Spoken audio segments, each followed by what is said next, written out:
something about punishments and some legal system in Islam. Like we read in Surah Al-Ma'idah, وَالسَّارِقُ وَالسَّارِقَةُ فَقَطَعُوا أَيْدِيَهُمَا. This is in the Quran, that Allah subhanahu wa ta'ala is talking about cutting the hands of those who steal, males or females. Allah is talking about retaliation and qasas for those who kill, that they should be killed, and amongst other rules. As a general rule, matter of fact, any nation, I don't know of any nation that do not have a punishment system, a legal system that involves some kind of punishment for some people who commit certain crimes. If you do that, this is going to be the punishment. So the system of punishment itself for committing some crimes or some things that are illegal is there in any nation. And it's agreed on by all people who got aql, wherever you go, throughout the time. This is something agreed on. But what will they disagree on is what is a crime and what is not a crime. What is wrong to do and what is not wrong to do. This is one thing that they disagree on. Like it goes from small things to big things. In one, not only amongst nations, not only amongst countries that they disagree, actually amongst some states. What could be illegal in one of the states within the United States might not be so in a different state.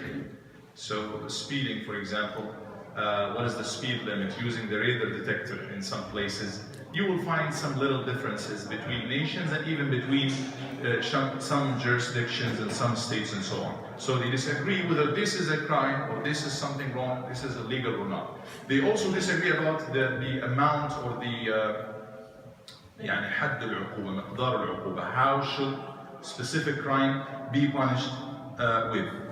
Islam is not an exception. It has a philosophy of punishing certain crimes. And as we know, this legal system is from Ash-Shari' al-Hakim, from Allah subhanahu wa ta'ala, the giver of the laws. It's not from somebody or a group of people that they agreed on. The philosophy, why is punishment there? Actually, it's not only Islam, it's most of people, if not all the nation, they would agree that there are few things that should be protected. And Islam agrees that 5 things should be protected, we all know. Al-Deen, faith, should be protected somehow. An-Nafs, life, should be protected, including the body. So any violation against the life itself, taking the life by killing, or any violation against the body, al-jarahat wal-jinayat, if somebody hurts, if somebody cuts off the finger of someone, that's all involved in the protecting the soul, or nafs. Protecting al-mal, or property, this is also agreed on. Protecting the mind, this might be disagreed on, but in Islam it is, illegal to, drink wine, for example, shurb al-khamr, and protecting the honor. For these crimes, we have some set rules or some set punishments, hudud muqaddara, mashru'a. They are either 5 or 6. One of them is disagreed on, 5 of them are agreed on. A few of them is, as we know, haddul qatl fi Islam. If somebody kills, and we are talking about intentional killing, there is al-qasas, وَلَكُمْ فِي الْقَصَاصِ حَيَاةٌ يَا أُولِي الْأَلْبَابِ لَعَلَّكُمْ تَتَّقُونَ. He should be killed. He should be killed. And that's to protect, to deter others and to protect the life of the community at large. Those who steal, the punishment is there as explained in the Quran. And again, this is to protect the property of others, protecting the fame and honor of others. If somebody even is slandering Islam, slandering qazf, الذين يقذفون المحصنات المؤمنات الغافلات. If somebody violates by saying that a sister or sister said that a brother commits a crime of zina, of fornication, and then there are witnesses that this person said so and it did not happen, then there is a prescribed punishment for that is mentioned in the Quran. And the basic thing, we are not here to talk about all the details, we're just talking about the philosophy of this. Why is this there? It is mainly to protect the honor of people. Nobody can just violate the honors of others without he has to prove it, otherwise he should be punished.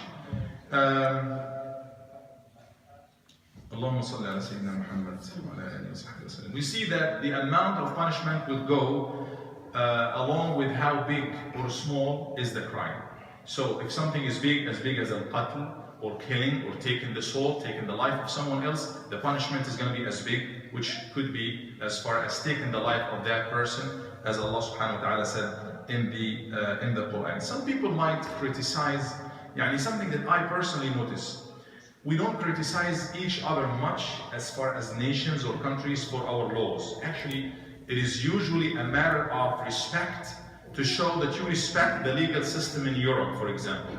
You are an American, you live in America.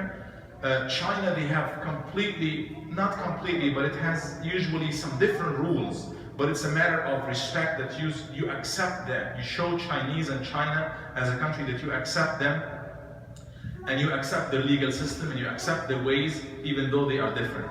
This is usually the norm between countries, nations, states, whatever. When it comes to Islam in specific, because it's one of the religions that has some rules, I don't know why it doesn't sit well with a lot of people. Oh, in Islam this is there. Like, people disagree about punishments, and some of these are even, some people could argue that is it justified to take the life of somebody for high treason just because he released some of the secrets of states to take his life?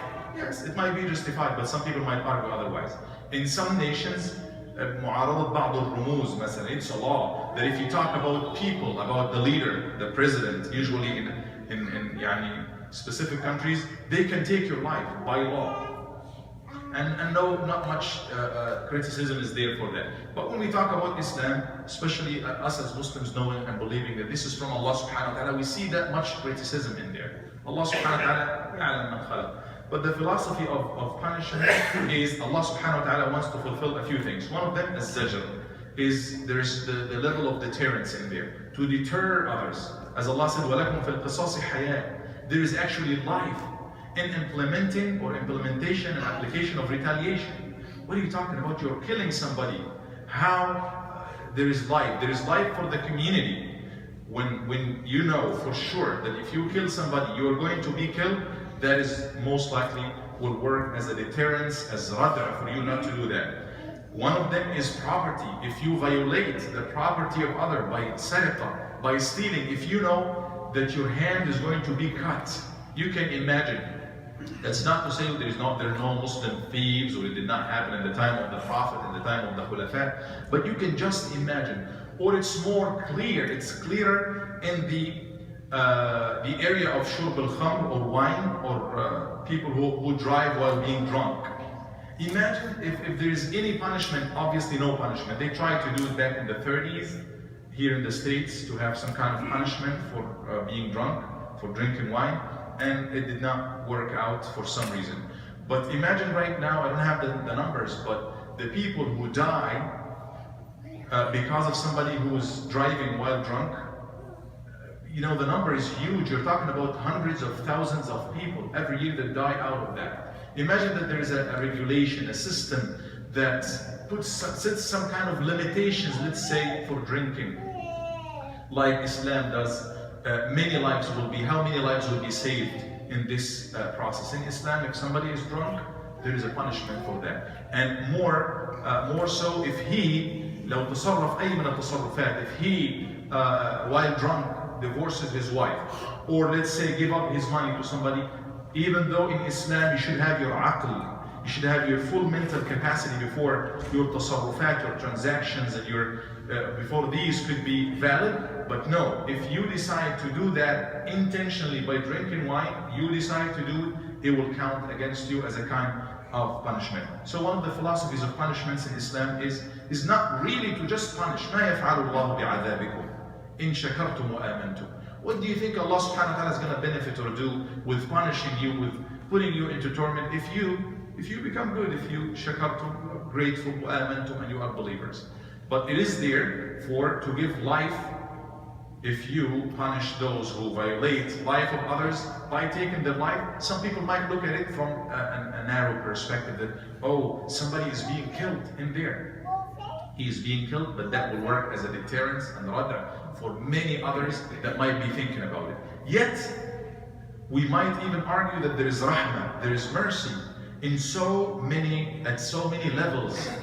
Even when we are talking about hudud, One thing, before you implement any had, there should be, there are very strict legal evidence system to prove it first. There should be 4 witnesses, for example, in the case of zina. And it's just not witnesses that who get to know about it or who saw it from far. They have to see everything and their testimony should be identical. It is so much really hard in Islam to prove it. In qatl or in as-sariqa, idra'u al-hudud bil-shubuhat. If there is any doubt, the least amount of doubt in evidence will automatically drop the had. Automatically drop the had as rahmah from Allah subhanahu wa ta'ala with the least amount. لو سرق الابن من أبيه أو الأب من ابنه. If the son takes the money, steals from his father, that's not to say it's not bad, it is bad, but there's no had for him. Because there is shubha, he will inherit him, their money could be the same. Between the shuraka, those who are partners, they have money together, al-masha'. If he steals, that's not to say it's bad, but this is a shubha. It might be his own money. We're not again talking about the very details, there are so many details, but the least amount of doubt, as far as evidence, will drop al-had. Also, there is rahmah because Allah subhanahu wa ta'ala will also drop he would not ask this person about this crime in the hereafter if the had is being implemented in here. There is another way of rahmah in the case of killing. Allah subhanahu wa ta'ala will keep it for awliya ad-dam, for the family of that person. And he said in the Quran, ذَلِكَ تَخْفِيفٌ فَمَنْ عُفِيَ لَهُ مِنْ أَخِيهِ شَيْءٌ. If those people who somebody killed their son, for example, if they might forgive in the sense of he might not be killed. This is our right, we let it go. They might move on to ad-diyah, taking the blood money, and they might even completely say, we don't want anything. That can also happen. So there is rahmah in various ways, but there is a philosophy behind this and behind some of the punishments being really hard. It is to deter, to protect those 5 things and to deter those who might think to violate these things. Again, I will quote and re-quote those who drive while drunk and the statistics of people, including the drivers themselves and including so many other people who die in this process because of somebody just driving while drunk. There is no punishment for that. It is completely okay. It is against the law, but there is not much limitations to stop them from doing so, and that's why partially, because there is no punishment, we see that number of people who lose their life. This is just a glimpse on the philosophy of punishments in Islam. أقول قولي هذا واستغفر الله لي ولكم وصلى الله على سيدنا محمد.